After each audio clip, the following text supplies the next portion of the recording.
उन्होंने दिन रात कई प्रकार से पहले ही चुरा लिए हैं। यदि वे चले जाते हैं तो हमारे जीवित रहने की कोई संभावना नहीं है। इस प्रकार विचार करते हुए श्री कृष्ण के वियोग की कल्पना से गोपियाँ और भी अधिक दुखित हो गई। वे अपने मन को न रोक सकी और श्री कृष्ण के विभिन्न नामों, हे प्यारे दामोदर, प्रिय माधव, इस प्रकार से पुकारती हुई उच्च स्वर से क्रंदन करने लगी। श्री कृष्ण के प्रस्थान से पूर्व गोपिकाएं संपूर्ण रात्रि क्रंदन करती रही। सूर्योदय के साथ ही अक्रूर जी स्नान आदि समाप्त करके रथ पर बैठ गए तथा श्री कृष्ण एवं बलराम सहित उन्होंने मथुरा के लिए प्रस्थान किया। दूध से निर्मित पदार्थों, दही, घी, दूध आदि को मिट्टी के पात्रों में भरकर उन्हें बैलगाड़ी पर लादकर नंद महाराज तथा अन्य ग्वाले भी गाड़ियों में बैठ गए। वे श्री कृष्ण एवं बलराम जी के रथ का अनुगमन करने लगे।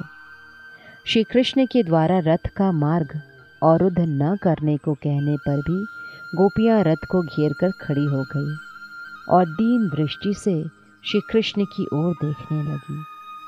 गोपियों की दुर्दशा देखकर श्री कृष्ण बहुत ही प्रभावित हुए, किंतु जैसे कि नारद जी ने भविष्यवाणी की थी, उनका कर्तव्य मथुरा को प्रस्थान करना था। अतएव श्री कृष्ण ने गोपियों को धीरज बंधाया। उन्होंने कहा कि गोपियों को इतना दुखी नहीं होना चाहिए, वे अपना कार्य समाप्त करके शीघ्र ही वापस लौट आएंगे। किंतु वे मार्ग छोड़ने को सहमत नहीं हुई।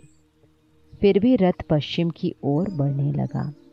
जैसे जैसे रथ आगे बढ़ा, गोपियों के मनों में यथासंभव उसका अनुसरण किया।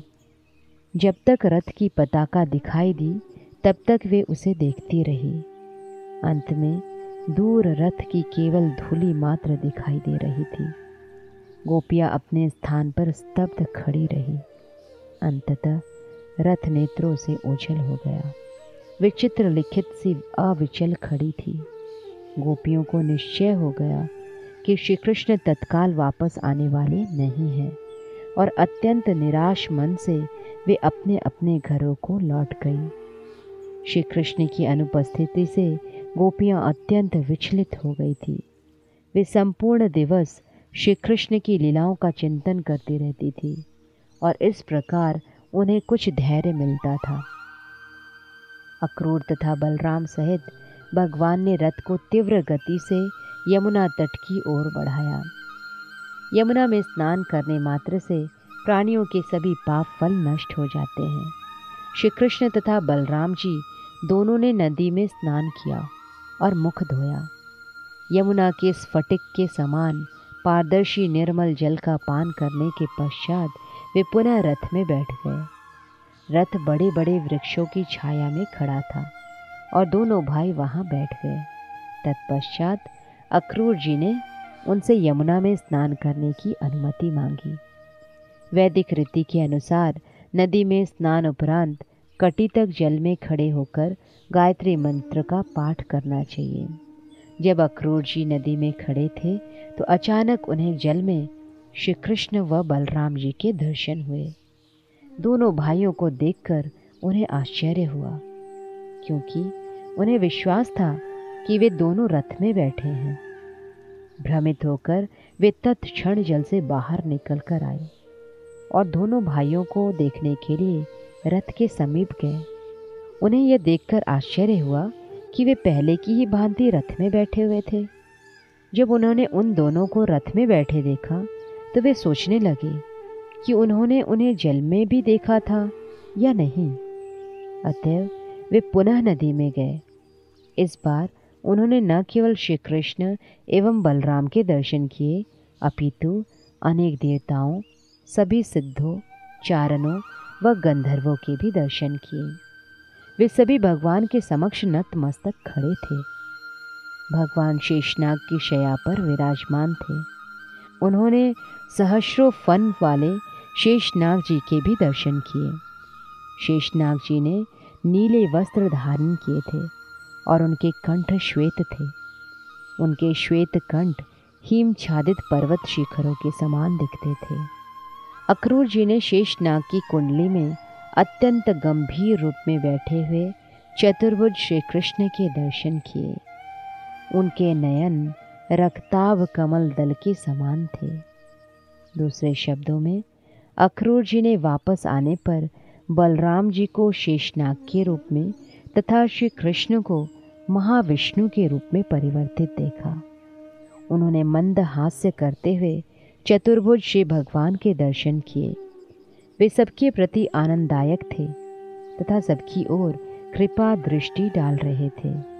अपनी उन्नत नासिका, विशाल भाल, चौड़े कानों तथा लाल अधरों सहित वे अत्यंत ही सुंदर प्रतीत होते थे। उनकी अजानु भुजाएं अत्यंत बलशाली थी। उनके स्कंध उच्च थे। उनका वक्षस्थल अत्यंत विशाल था तथा उनकी ग्रीवा शंख की भांति थी। उनकी नाभि अत्यंत गहरी थी और उनके उदर पर त्रिवली थी। किसी स्त्री के नितंबों सदृश उनकी कटी चौड़ी तथा बड़ी थी और उनकी जंघाएं हाथी की सूंड के समान पुष्ट थी। उनके पगों के निम्न भाग व चरण तथा घुटने सभी सुंदर थे। उनके चरणों के नख प्रभापूर्ण थे और उनके पदों की उंगलियां कमल दल के समान सुंदर थी। उनका मुकुट मूल्यवान रत्नों से जटित था। उनकी कटी पर उत्तम करधनी थी तथा उनके चौड़े वक्ष पर यज्ञोपवीत शोभायमान था। उनकी कलाई में कंगन थे तथा भुजाओं में बाजूबंद। उनके पैरों में नुपुर थे। उनका देदीप्यमान सौंदर्य नेत्रों के लिए असह्य था। उनके करतल पद्म पुष्प के समान थे। विष्णु मूर्ति के विभिन्न चिन्हों शंख, चक्र, गदा तथा पद्म को अपने हाथों में धारण किए वे और भी अधिक सुंदर लग रहे थे। उनके वक्ष पर विष्णु भगवान के विशिष्ट लक्षण मुद्रित थे और उन्होंने ताजे पुष्पों की माला धारण की हुई थी। इस प्रकार संपूर्ण रूप से उनका सौंदर्य अत्यंत ही मनोहारी था। अक्रूर जी ने श्री भगवान को अंतरंग पार्षदों जैसे चारों कुमारों सनक, सनातन, सनंद और सनत कुमार से घिरे हुए देखा। उनके अन्य पार्षद जैसे सुनंद व नंद, ब्रह्मा और शिवादिक देवता, 9 योगेंद्र ऋषिगण तथा प्रहलाद जैसे और नारद जैसे भक्त तथा 8 वसु निर्मल हृदय तथा विशुद्ध वचनों से भगवान की वंदना कर रहे थे। भगवान के दिव्य व्यक्तित्व का दर्शन करके अक्रूर जी तत्क्षण भक्ति के सागर में निमग्न हो गए और उनके शरीर में दिव्य रोमांच हो आया। यद्यपि एक क्षण के लिए वे मोहित हो गए, तथापि अपनी शुद्ध चेतना बनाए रहे और भगवान के समक्ष शीश झुकाकर उन्होंने नमन किया। हाथ जोड़कर गदगद वाणी से वे भगवान की स्तुति करने लगे।